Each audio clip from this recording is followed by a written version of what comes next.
in which case they're going to fight like cats openly. And Les, what I wanted to say as well, the reason why I wanted to do this podcast with you, because I thought I wanted to do a podcast with somebody creative, somebody who's interested. And the first person, one of the first people I thought of was you, just because of your personality. I think your personality brings a lot. Just like you say anything, you live an interesting life, and I think people like you should be doing more creative stuff just because. Oh yeah, I mean, I recently had a book of poetry that I wrote when I was about 25, published by.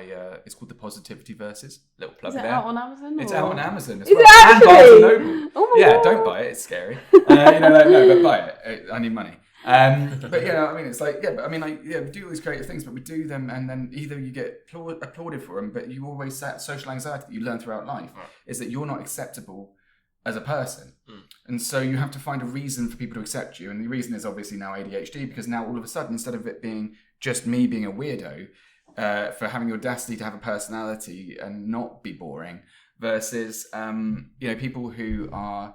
And now all of a sudden there's a tribe of us. So it's not a me now, it's an us. And that was the biggest thing that I got from the diagnosis, is that it's not just me. And that's huge. But the fact is that we should not have to have a scientific definition of ourselves as neurodiverse. Because society is so straight-laced that it can't understand that people should be more than this capitalist sort of, I don't know what, or maybe communist or something ist. And I'm done with being an ist.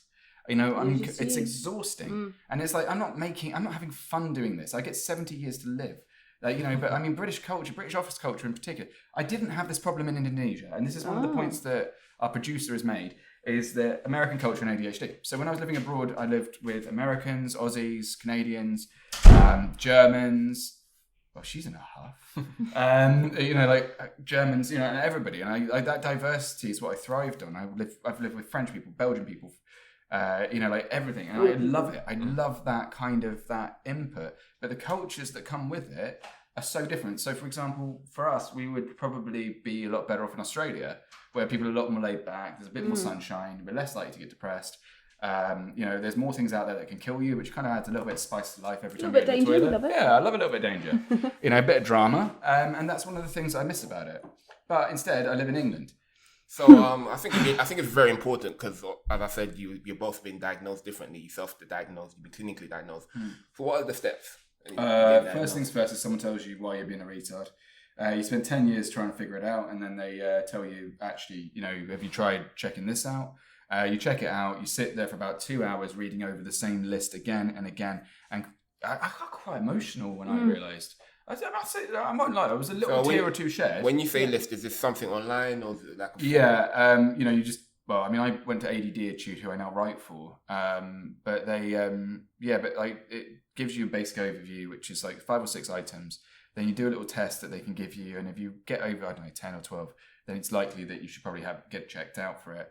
And is this something on the NHS or is it something private? You can find it everywhere. There is lots of these little tests. Right. Don't use BuzzFeed, they're crap. Right. But use a related site. So do you mean just go on Google and just type in ADHD? Oh, ADHD symptoms. Yeah, that's easy. I mean, you want to give a list of these websites then? I go for ADHD myself, with some bias. There's also ADD UK or ADHD UK. Instagram's packed full of people like the ADHD nurse. Who talk about it, but then again, it's just kind of if you turn it into a TikTok thing, it devalues what it is. It is a serious issue for a lot of people, but equally though, it does have so many positives. Yep. We're more creative than most people, and it's but that comes with its own exhaustion. Is that, for example, when I'm trying to design something in my head, I can get all these ideas done like that, and now I have to wait for someone else to catch up. And then my boss, in the case of a construction situation where I was rebuilding the van, where I was renovating a van, it would take me to say something. My dad, who was our engineer, didn't take me seriously because he's, I'm his son and he's grown up with me just having pie in the sky ideas all the time.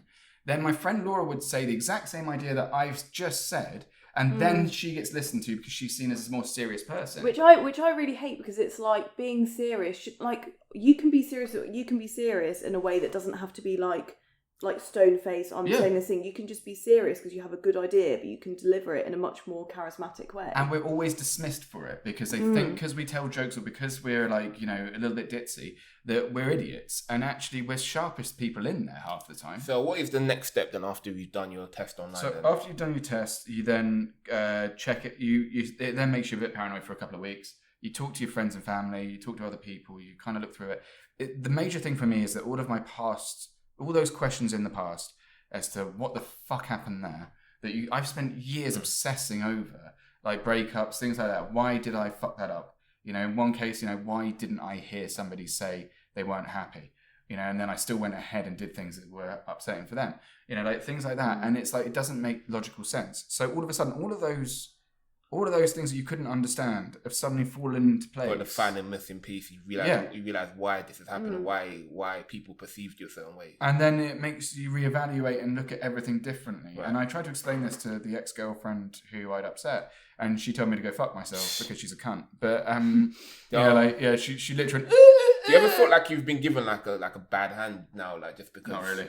Just because, like, it's not your fault. This is not something you're trying to do. This is something that's in you. No, it's a case of it's not necessarily... you look at the world differently, you look at society differently. I always looked at society differently anyway from when I was about 22 when I had that major incident we don't talk about. Yeah.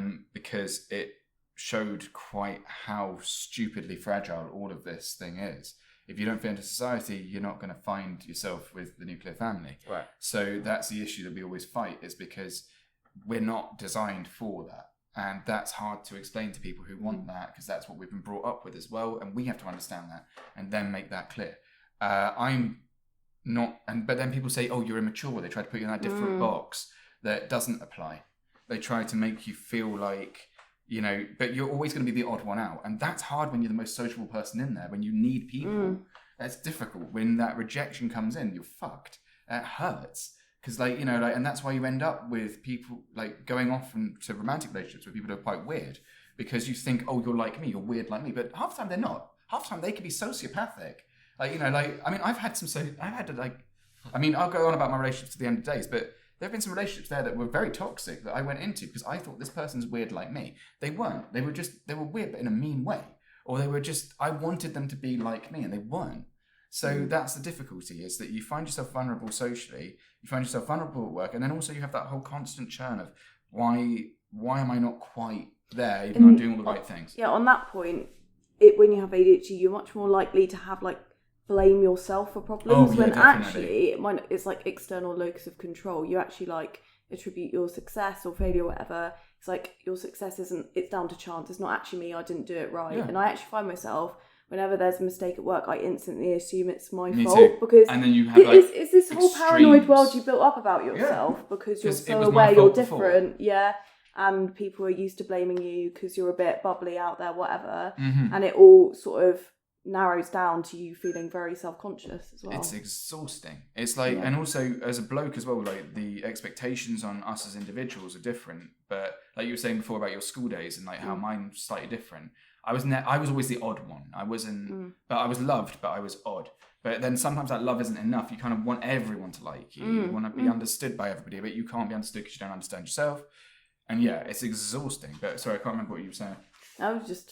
We were talking about the same thing. Good. All right, we're still on topic. Sorry, I'm on my second gin. I'm going to refer to our post-it notes. Oh, post-it notes. Done that.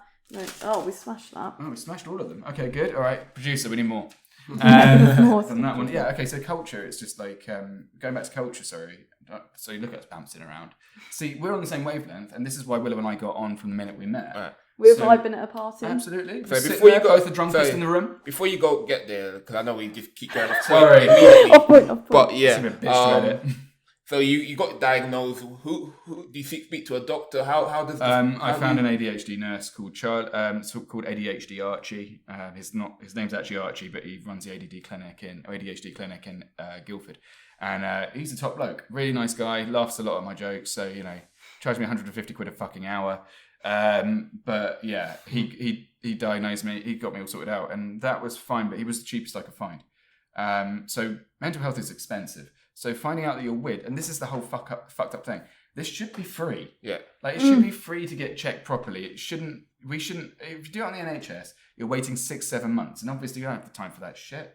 You know, I've got life to lead here. I don't want to sit around for 6 months finding out why I got fired from 4 jobs, even though I didn't do anything wrong.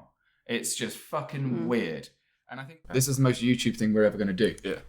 We hope you enjoyed our video. Please do like and subscribe.